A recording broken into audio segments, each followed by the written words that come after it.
მინდა მივესალმო სტუმრებს, მადლობა გადაუხადო პრემიერ-მინისტრს, მთავრობის წევრებს, მადლობა გადაუხადო ავტონომიის წარმომადგენლებს, თბილისის საკრებულოს თავმჯდომარეს, მადლობა მინდა გადაუხადო კონსტიტუციური ორგანოების და სხვა სახელმწიფო ორგანოების ხელმძღვანელებს და რა თქმა უნდა მადლობა მინდა გადაუხადო საქართველოს მართლმადიდებელი ეკლესიის წარმომადგენლებს მობრძანებისთვის.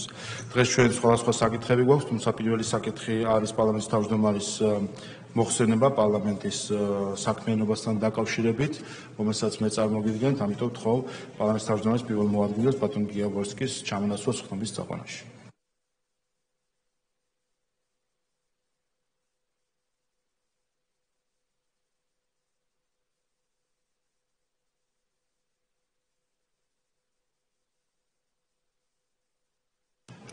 მაშასე მეგობრებო, ვისმენთ საქართველოს პარლამენტის თავმჯდომარის მოხსენებას პარლამენტის საქმიანობის ყოველწლიური ანგარიშისა და მომდევნო წლის სამოქმედო გეგმის თაობაზე. ბატონ შალვა, გთხოვთ ტრიბუნასთან. მადლობა ბატონ თავმჯდომარე. მოგესალმებით თვითფასო პარლამენტის წევრებო, მივესალმები პრემიერ-მინისტრს, მთავრობის წევრებს, მივესალმები ავტონომიური რესპუბლიკების წარმომადგენლებს, მივესალმები თბილისის საკრებულოს თავმჯდომარეს, მივესალმები კონსტიტუციური ორგანოების ხელმძღვანელებს, სახელმწიფო უწყებების ხელმძღვანელებს, მივესალმები ჩვენი მართლმადიდებელი ეკლესიის წარმომადგენლებს. გილოცავთ თამარობას, ხსენებას ჩვენი უდიდესი მეფისა, რომელიც მართლთაგან ყველაზე მეტად შეიყვარეს ჩვენმა წინაპრებმა მისი საქმეების გამო. თითოეულ თქვენგანს ადგილზე დაგვთვალთ წინამოწვევის საქართველოს პარლამენტის საქმიანობის ანგარიში 2024 წლისთვის. სადაც თქვენც და საზოგადოებასაც შესაძლებლობა გაქვთ გაეცნოთ ჩვენს გავლილი საკანონმდებლო თუ საზრდამხედველო საქმიანობას, როგორც შინაარსობრივ, ისე სტატისტიკურ ჭრილში. თუმცა დღეს სურს წარმოგიდგინოთ არა მხოლოდ გასული წლის, არამედ მთლიანად მეათე მოწვევის პარლამენტის ანგარიში და აქცენტი გავაკეთო იმ პოლიტიკურ ფაქტორებსა და ქარტეხილებზე, რომელთა გამკლავებაც მოგვიხდა ყველას ერთად. მეათე მოწვევის პარლამენტი მართლაც იქცა შემოbrunების წერტილად უახლეს ქართულ ისტორიაში, რადგანაც ის სუვერენიტეტის განმტკიცების და ეროვნული ინტერესების დაცვის მტკიცე და გაბედულ კრებულს წარმოადგენდა.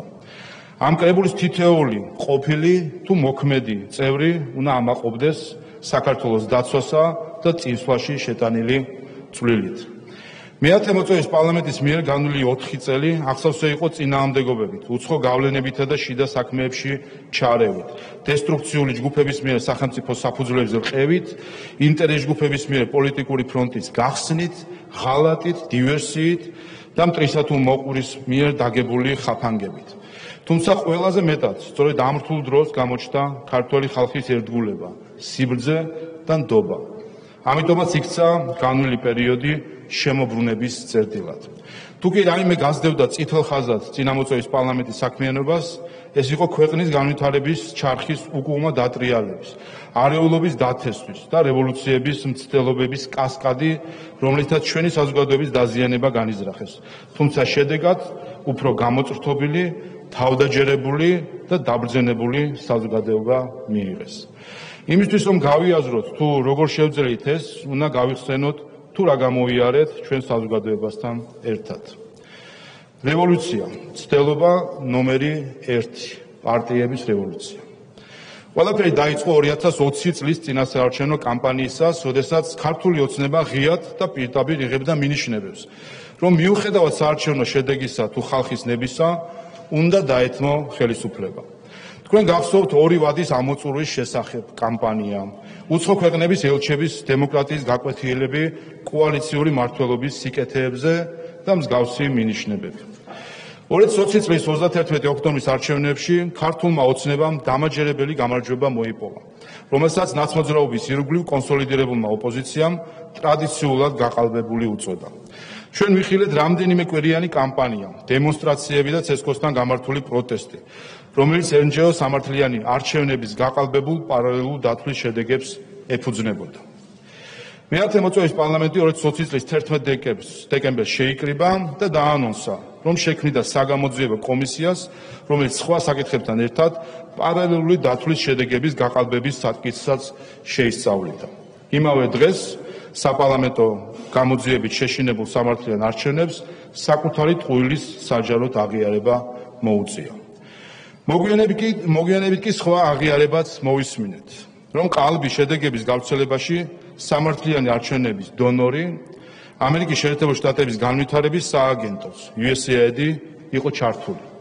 ეს იყო პირველი შემთხვევა, როდესაც ქართულმა საზოგადოებამ ამხილა ის, რაც 4 წლის შემდეგ ამერიკის შეერთებული შტატების ახალმა ადმინისტრაციამ გამოაშკარავა. კერძოდ ის, რომ USAID გამოიყენებოდა ხელისუფლების დესტაბილიზაციისთვის და სახალხო დემოკრატიის გარედან მართული დემოკრატიით ჩანაცვლებისთვის. მაშინ, როდესაც ახლად არჩეული პარლამენტის პოლიტიკური გუნდი არჩევნების გაყალბების მითის ბოლომდე გაბათილებით იყო დაკავებული, 2021 წლის თებერვალში ვიხილეთ გიორგი გახარიას შესრულებით დადგმული სპექტაკლი, რომელმაც ჯერ ერთ დღეს ნიკა მელიასთვის სადეპუტატო იმუნიტეტის მოხსნა კატეგორიულად მოგთხოვა, მეორე დღეს კი, როცა დაპირებისამებრ ეს გადაწყვეტილება უნდა აღესრულებინა, ერთი სელფი გადაიღო და წავიდა. რაც უნდა ყოფილიყო წავიდა, რაც წარმოსახვით ალამუთში გამაგრებული რადიკალების ცეცხლზე ნავთის დასხმა უნდა ყოფილიყო.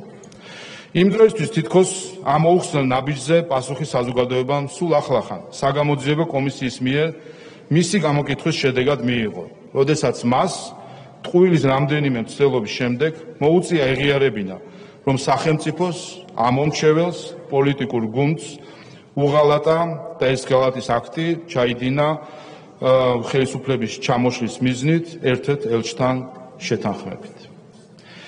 საბედნიეროდ მისი და მისი მრჩევლის გათვლა ამჯერადაც მცდარი აღმოჩნდა. თუმცა აშკარა გახდა, რომ ზეწოლა კიდევ უფრო სახიფათო ფორმებს მიიღებდა. სწორედ ამიტომ 2021 წლის გაზაფხულზე ქართული ოცნება დათანხმდა შარლ-მიშელის შუამავლობით წარმართულ პოლიტიკურ პროცესში მონაწილეობას, რომელიც პარტიების მცირე ნაწილთან შეთანხმებით დასრულდა. სხვათა შორის 19 აპრილის შეთანხმებად ცნობილ დოკუმენტზე მუშაობის პროცესშივე გამჟღავნდა ნიშანდობლივი ფაქტორიც. აღმოჩნდა, რომ მედიატორად მომუშავე ევროპელი და ამერიკელი მეგობრები საკუთარ მანდატს თავისებურად აღიქვამდნენ და მათი მიზანი იმაზე მეტი იყო, ვიდრე უბრალოდ ორ მხარეს შორის შუამავლობა. შეთანხმების ტექსტში ჩნდებოდა პუნქტები, მაგალითად, გენერალური პროკურორის არჩევისთვის კვალიფიციური უმრავლესობის მოთხოვნა, რასაც იქ და მაშინ არც ერთი პარტია თუ NGO არ ითხოვდა. როდესაც ეს პუნქტი შეთანხმების პროექტში ამოიკითხე, იქვე დაუსვი კითხვა მედიატორებს, თუ ვისგან მოდიოდა ეს საკითხი. პასუხად დუმილი იყო. მოგვიანებით ამ საკითხზე ოპოზიციურ პარტიებს და NGO-ებსაც ჩავეძიენ. ყველა უარყოფდა, რომ მათ ეს მოთხოვნა დააყენეს. ეს იყო პირველი ინდიკატორი, რომ ის, ვინც თავს მიუკერძოებელ შუამავლად გვაჩვენებდა, სინამდვილეში საკუთარი დღისწესრიგით მოქმედი პოლიტიკური აქტორი იყო. ეს ეპიზოდი უცხო გავლენისა და ინტერესის კარგად დოკუმენტირებულ შემთხვევად იქცა, რომლის მომსწრეც და მონაწილეც თავად ვარ. რევოლუცია, ცდელობა ნომერი 2, მედია მუშაკთა რევოლუცია. შეთანხმების მიუხედავად რადიკალური ოპოზიციის მთავარმა ბირთმა უარი თქვა დოკუმენტის ხელმოწერასა და პარლამენტში შესვლაზე. მითიც გააგრძელა პოლიტიკური პოლარიზაციის პროცესი და კრიზისული ვითარების ესკალაციის მცდელობა, რომლის გამოყენებაც სწორედ თვითმმართველობის არჩევნებზე უნდა მომხდარიყო. სწორედ ამიტომ ქართულმა ოცნებამ 2021 წლის ივლისის ბოლოს 19 აპრილის შეთანხმება დატოვა და საარჩევნო კამპანია დაიწყო. აპრილისა და აგვისტოს შუალედში საზოგადოებრივი გახეთქილება მორიგ ჯერზე სცადეს უმცირესობების უფლებათა თემის მანიპულირებით, LGBT მარშებით, რაც ძალადობრივ პროცესში გადაიზარდა. ხოლო რუსთაველის პროსპექტის ავანსცენაზე პოლიტიკურ აქტივისტებად ქცეული მედია მუშაკები გამოჩნდნენ. 2020 წელს ჩავარდნილი პარტიების რევოლუცია 2021 წელს მედია მუშაკთა გუგუნმა შეცვალა. მიუხედავად შარლ-მიშელის შეთანხმების გაუქმებისა, 53%-იანი ბარიერი, რომელიც უნდა გადაელახა ქართულ ოცნებას, 2021 წლის არჩევნებზე სიმბოლური თამასის მნიშვნელობას მაინც ატარებდა. ყველას გვახსოვს, როგორ მოაწერინეს უკვე ანულირებულ შეთანხმებაზე, ანუ ფარატინა ქაღალდზე, ხელი ნაციონალურ მოძრაობას. მხოლოდ იმისთვის, რომ ევროკავშირის მაშინდელ ერთს სავარძელში მედიდურად ჩამჯდარს ვიდეო მიმართვით ერისთვის ეცნობებინა, რომ შეთანხმება ახლა სრულად ძალაშია და ბარიერის დამოკლეს מחვილიც ჰაერში ჩამოჰკიდა. რევოლუცია მცდელობა ნომერი 3, არაჟნის რევოლუცია. ყველა ობიექტური კვლევა აჩვენებდა, რომ ქართულ ოცნებას ხალხის ლეგიტიმაციისა და მხარდაჭერის პრობლემა არ ჰქონდა და ადგილობრივ არჩევნებსაც დამაჯერებლად იგებდა. ამიტომ ახალმა რევოლუციურმა გეგმამაც არ დააყოვნა. ქართულმა სახელმწიფომ უცხო სპეცსამსახურებისა და მათთან მოთანამშრომელ შიდა ძალების მიერ დაგეგმილი და შესრულებული დარტყმა მიიღო. არჩევნებამდე 2 დღით ადრე უკრაინის სამხედრო დაზვერვის სამსახურმა ქვეყანაში არაჟნის კონტეინერით შემოაპარა მიხეილ სააკაშვილი, რომლისთვისაც გამზადებული ჰქონდათ არჩევნების შედეგის გამოქვეყნებისთანავე რევოლუციური პროცესის დაწყების სცენარი. ფაქტების ქრონოლოგიისთვის ისიც უნდა ითქვას, რომ უცხოური სპეცსამსახურების დახმარებით საქართველოში შემოპარვამდე რამდენიმე დღით ადრე სააკაშვილი ბრიუსელის კორიდორებში დადიოდა და შეხვედრებს მართავდა. რევოლუციის ეცვლილობაც ჩავარდა. სახელმწიფოს უსაფრთხოების სტრუქტურებმა სააკაშვილი არჩევნების წინა ღამეს დააკავეს. მავრმა თავისი საქმე ვერ გააკეთა, თუმცა მავრი მაინც სასარგებლო აღმოჩნდა. არჩევნებში დამარცხებულმა ოპოზიციამ მორიგი ისტერია დაიწყო სააკაშვილის გამოგონილ სიკვდილთან დაკავშირებით, რომელიც მას თითქოს და შიმშილობის გამო ემუქრებოდა. იწერებოდა წერილები, ეწყობოდა აქციები, უცხოელი ელჩები ცრუ დემარშებით და ფატალისტური კითხვით და რომ მოკვდეს, ცდილობდნენ მთავრობის შანტაჟს. სააკაშვილის კურატორი ბალტიელი ევროპარლამენტარები მართავდნენ დებატებს, იღებდნენ რეზოლუციებს და ძვრებოდნენ ნემსის ყუნწში, რათა ხელისუფლებაზე უკანონო ზეწოლით სააკაშვილი კანონიერის ასჯელისგან დაეხსნათ და განზრახული რევოლუცია ხახვივით შერჩენოდათ. თუმცა ეს ცდილობაც ამაო აღმოჩნდა. სააკაშვილი ჰიპოკრატეს ფიცს გადაბიჯებული ექიმების მიერ დასმული დემენციისგან სასწაულებრივ განიკურნა და მშვიდად აგრძელებს მისი კანონიერი სასჯელის მოხდას. თუმცა რატომ იყო ეს ასე მნიშვნელოვანი სააკაშვილის ფიგურა? რატომ იყო ასეთი საჭირო მისი მეშვეობით ხელისუფლების ცვლილება? ადგილობრივ არჩევნებზე დაწყებულ პროტესტს და რევოლუციას რა როლი უნდა ეთამაშა უფრო დიდ რეგიონალურ სურათში? ეს იყო ნაციონალ მოძრაობის სასოწარკვეთილი რევანშისტური მცდელობა თუ რაღაც უფრო მეტი? ამ კითხვაზე პასუხი სააკაშვილის ჩაშლილი რევოლუციიდან 3 თვეში გახდა ცნობილი. 2022 წლის 24 თებერვალს ევროპაში მეორე მსოფლიო ომის შემდეგ ყველაზე მასშტაბური და სისხლისღვრელი ომი დაიწყო. რუსეთის ფედერაცია უკრაინაში შეიჭრა. საერთაშორისო ურთიერთობები, უსაფრთხოების სისტემები, თავდაცვის არქიტექტურა ზუსტად ერთ დღამში ყველაფერი შეიცვალა. დასავლეთი და რუსეთი ხანგრძლივ ომში აღმოჩნდნენ ჩართული. საქართველოს მოსახლეობას და ჩვენ ყველას კარგად გვესმოდა, რას ნიშნავდა ეს ომი საქართველოსთვის. დაწყებული ომის მასშტაბი სულ იოლად გადმოგვწდებოდა და რუსული ტანკი არაერთხელ გაკვალულ გზას კიდევ ერთხელ გამოივლიდა. რისკის სიდიდემ, თხილმა პოლიტიკამ და ეროვნული ინტერესების წინ დაყენებამ ქართული ოცნება კიდევ ერთხელ აქცია ოპონენტთა სამიზნედ. საქართველოს ხელისუფლებამ რუსული აგრესიის პირველივე დღეებიდან დაამფიქსირა კაფიო პოზიცია, სოლიდარობა გამოუცხადა უკრაინას, ჩაერთო ჰუმანიტარული დახმარების მიწოდების პროცესში, რამშტაინის ფორმატში, ბოლომდე დატოვა დიპლომატიური მისია კიევში, დაგმო ომი და დადგა მშვიდობის მხარეს. ზუსტად ამგვარადვე პირველივე დღეებში გაიხსნა დესტრუქციისა და დივერსიის ცეცხლი. მივიღეთ რადიკალური ოპოზიციის მორიგი საპროტესტო ტალღა მოთხოვნით გავაგზავნოთ მოხალისეები უკრაინაში, დაუწესოთ ორმხრივი სანქციები რუსეთს, ჩავკეტოთ ცა, შემოვიღოთ ვიზები, მოკლედ წავიდეთ სრულ და უპირობო ესკალაციაზე. ჩვენ წინ აღვუდექით იმ მერთობლივად შემუშავებულ და გაზიარებულ სამოქმედო გეგმას, რისკენაც სხვადასხვა არხების გამოყენებით ერთ ხმაში მოგვიწოდებდნენ ჩვენი დაუძინებელი კეთილის სურველები. დახულ შეხვედრებზე ყველა ეს გზავნილი გაცილებით პირდაპირი, ღია და ცალსახა იყო. ამას ალაპარაკებდნენ დიპლომატებს და ამას გვეუბნებოდნენ ვიზიტად მოვლენილი ემისრები. ამას იმეორებდნენ გარედან მართული პარტიები და უცხო ინტერესების გამტარებელი NGO-ები. გამოვიყენოთ შესაძლებლობის ფანჯარა. თუ საომარია, უნდა ვიომოთ. დადექით ისტორიის სწორ მხარეს.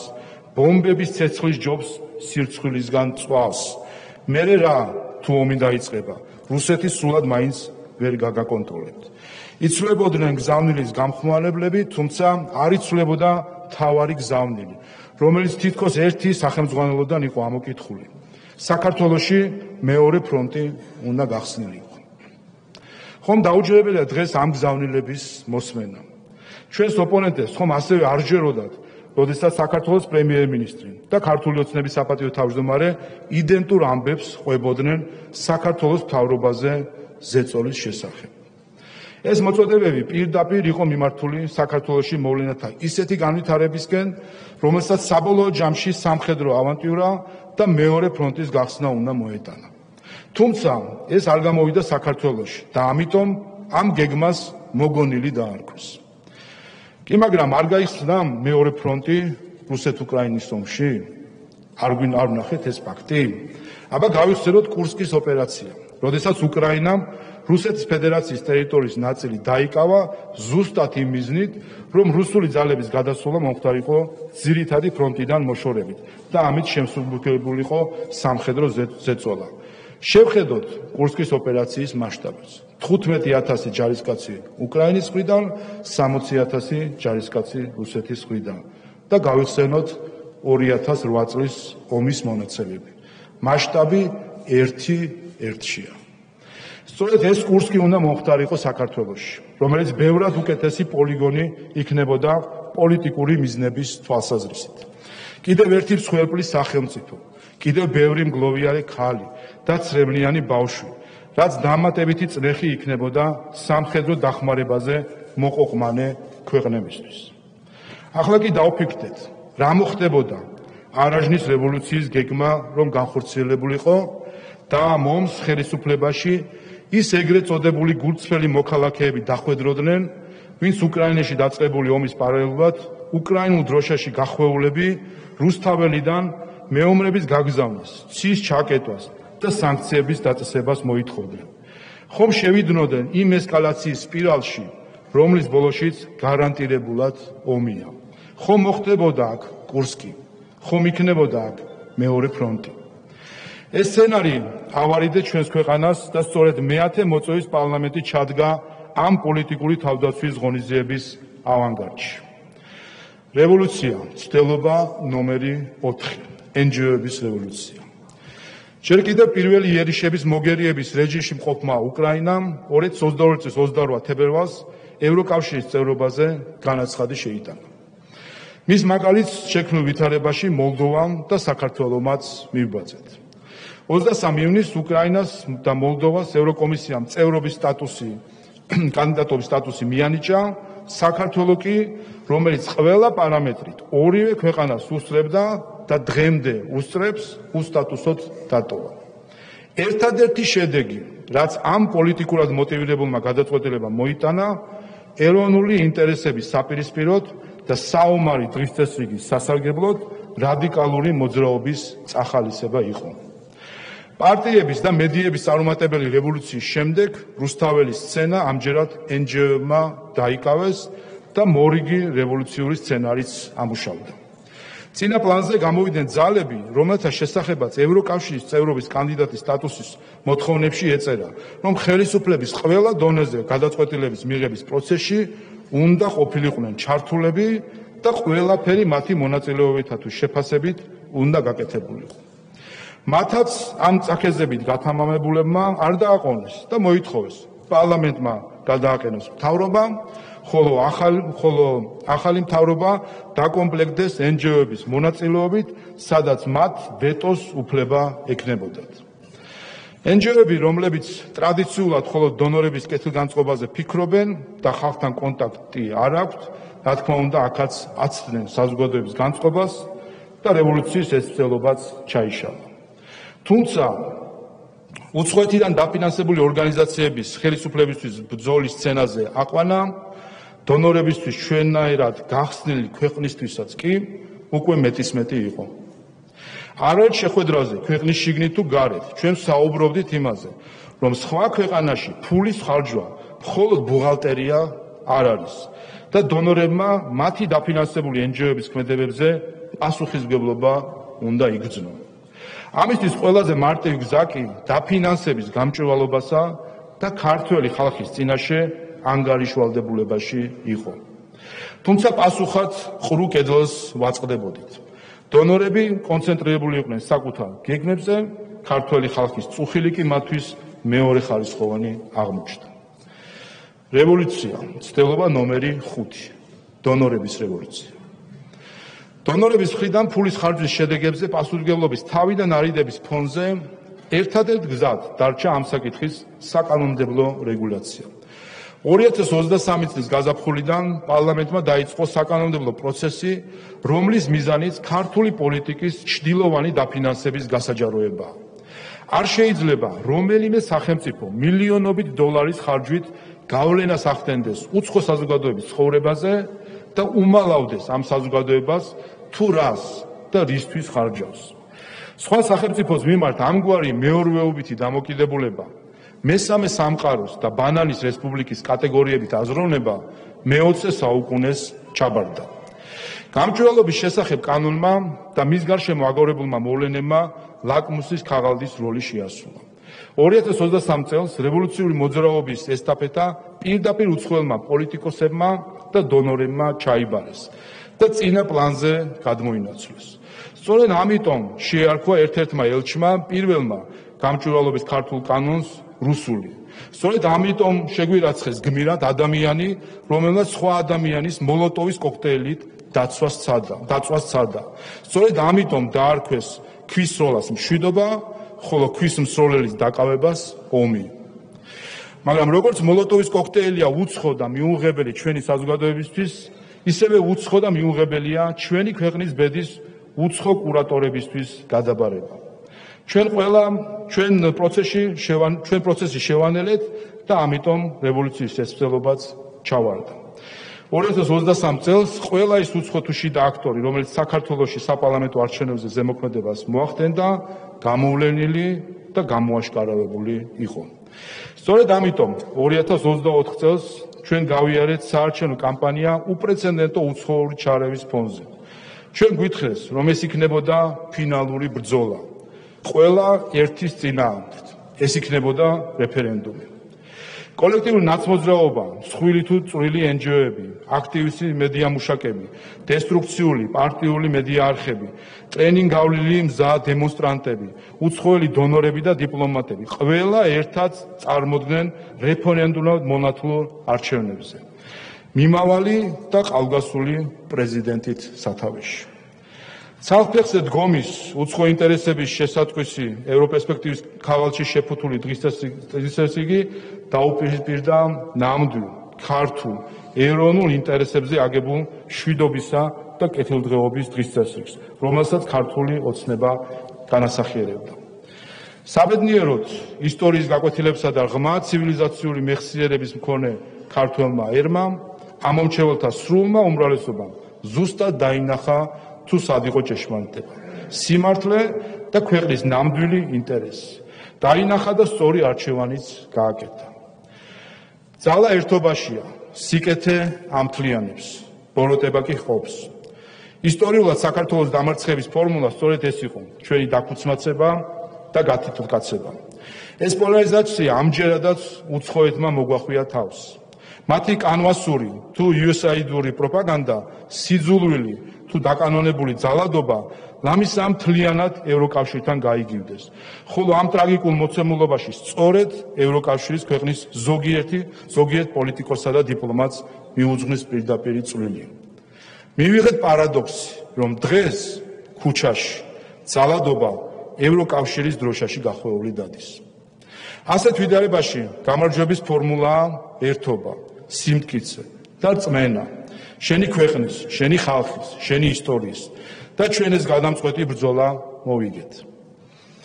მე-10 მოწვევის პარლამენტი იქცა შემოbrunების წერტილად, როდესაც ჩვენ ქვეყნის განვითარების ქვაკუთხედად ეროვნული ინტერესები ვაქციეთ, ხოლო პოლიტიკური გადაწყვეტილების მიღების წესად სიბრძნით მოქმედება. სიბრძნე კი ისაა, გზა მანამდე დაინახო, სანამ ურემი გადაბრუნდება. სწორედ ეს შევძელით ჩვენ არც ურემი გადავაბრუნეთ და არც ქვეყნის ჩარხი დავატრიალეთ უკუღმა. ეს მისია დღეს მე-11 მოწვევის პარლამენტმა გადმოიბარა. დღეს ჩვენ ვაგრძელებთ დაწყებულ საქმეს და ქვეყნის ინტერესების შემდგომ მსახურებას. ქვეყნის გამთლიანება და თითოეული ჩვენი მოქალაქის კეთილდღეობა არის ჩვენი ორი უმთავრესი ეროვნული ამოცანა. ყველა სხვა მიზანი, განზრახვა და მისწრაფება ამ ორი საზომით გაიზომება. ამ საქმეში ღმერთი იყოს ჩვენი მფარველი. მადლობა.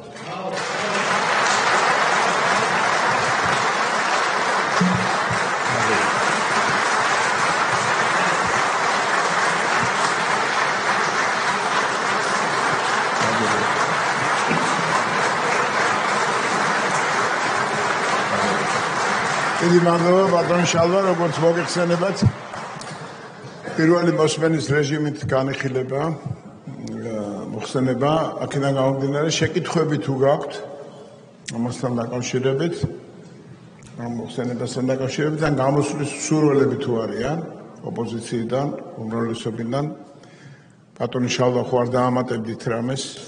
არ კიდევ ერთხელ დიდი მადლობა, მინდა მადლობა გადავხადო მე-10 მოწვევის პარლამენტს იმ როლისთვის, რომელიც მან შეასრულა და ზუსტად ამ სულისკვეთებით მე-11 მოწვევის პარლამენტის გააგრძელებს თავის საქმიანობას. მადლობა თქვენ. მაშასე მაცხადებთ 10 წუთია ტექნიკურ შესვენებას და შემდეგ გავაგრძელებთ მუშაობას. დიდი მადლობა.